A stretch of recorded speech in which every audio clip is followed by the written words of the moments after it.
আসসালামু আলাইকুম। প্রিয় দর্শক,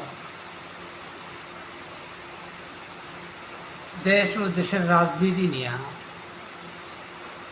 বর্তমান যে পরিস্থিতি চলতেছে, চুপ থাকতে থাকতেও কিছু কথা আছে যে না বলে আর পারা যায় না। যেমন ধরেন, বর্তমান অন্তর্বর্তীকালীন সরকার বা বর্তমানে দেশের যে এক টানটান পরিস্থিতি, একদিকে বিএনপি, আওয়ামী লীগ, আরেকদিকে অন্তর্বর্তীকালীন সরকার, মানুষ এখন মানে ধৈর্য পুরোপুরি হারায় ফেলাইতেছে। অন্তর্বর্তীকালীন সরকারের প্রতি 3 মাস যাইতে না যেতে যে তিক্ততা বা যে বিরক্তিটা তৈরি হয়েছে, সেটা মানুষের আগেও ছিল। যেমন বিএনপি থাকাকালে বিএনপি ভালো না, আওয়ামী লীগ আনলো, আওয়ামী লীগ ভালো না, এরশাদ আনলো, এরশাদও ভালো না।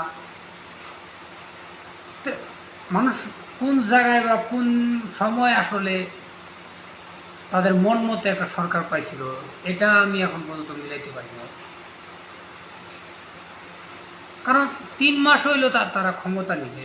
এই 3 মাসের মধ্যে তাদেরও অনেক সিদ্ধান্ত নেওয়ার ক্ষেত্রে অনেক গাফিলতি আছে। গাফিলতি থাকাটাই স্বাভাবিক, যেহেতু তারা হঠাৎ করে এমন একটা মন্ত্রণালয় বা এমন একটা পদের দায়িত্ব পাইছে। এই দায়িত্ব পাওয়ার ক্ষেত্রে শুরুতেই দুনিয়াতে সব কাজে শুরুতে সামান্য একটু এদিক ওদিক হয়, এটাই স্বাভাবিক।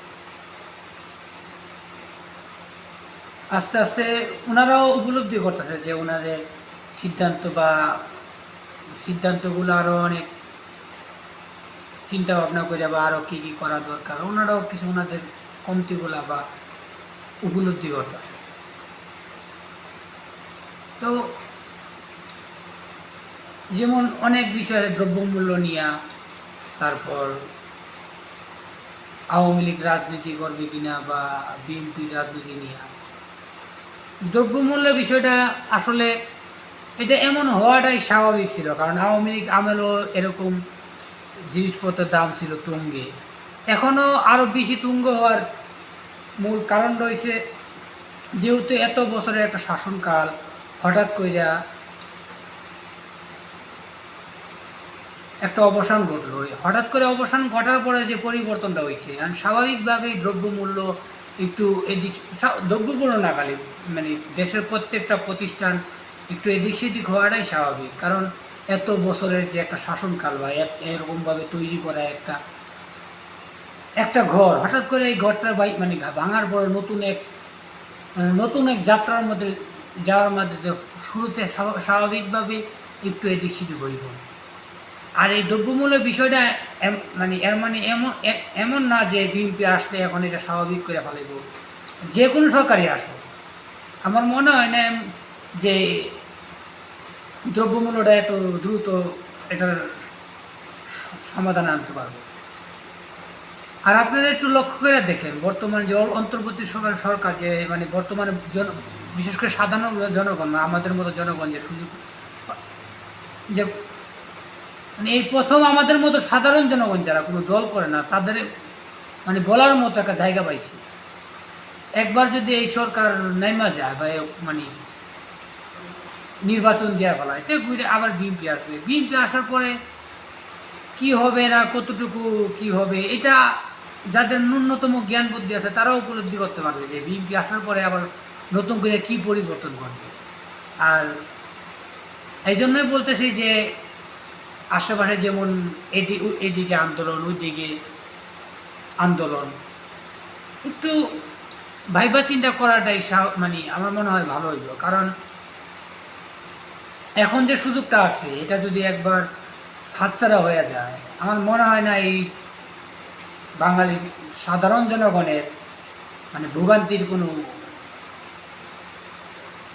অবসান ঘটবে। কারণ এখানে আওয়ামী লীগ যেহেতু স্বাভাবিক তারা যেহেতু ক্ষমতার থেকে এক ভয়ঙ্কর মানে পরিস্থিতি নিয়ে বিদায় করছে, তাদের অবসান করছে, স্বাভাবিকভাবে তারা চাইবে এই সরকার বা দেশের এই সরকারকে কীভাবে ব্যর্থ করা যায়, বা তারা যে মানে তারাই যে ভালো ছিল এটা বোঝানোর জন্য তারা তাদের মতো তারা চেষ্টা করবে, এটাই স্বাভাবিক। কিন্তু এখানে যে বিএনপির যে ভূমিকা, এই ভূমিকাগুলা যারা চিন্তাশীল মানে নাগরিক আছে তারা বুঝতে মানে উপলব্ধি করতে চায় যে বিএনপি কত মানে অনেকটা মানে স্বার্থপর বা সেলফিশ ভূমিকা নিচ্ছে। তারপর যাক, আজকে আর কথা বাড়াইলাম না, এতটুকুই থাক। হঠাৎ করে জীবনে প্রথমবার কিছু বলতে মানে অনুভব করলাম, কিছু বলার জন্য, এই জন্য বলা। ধন্যবাদ।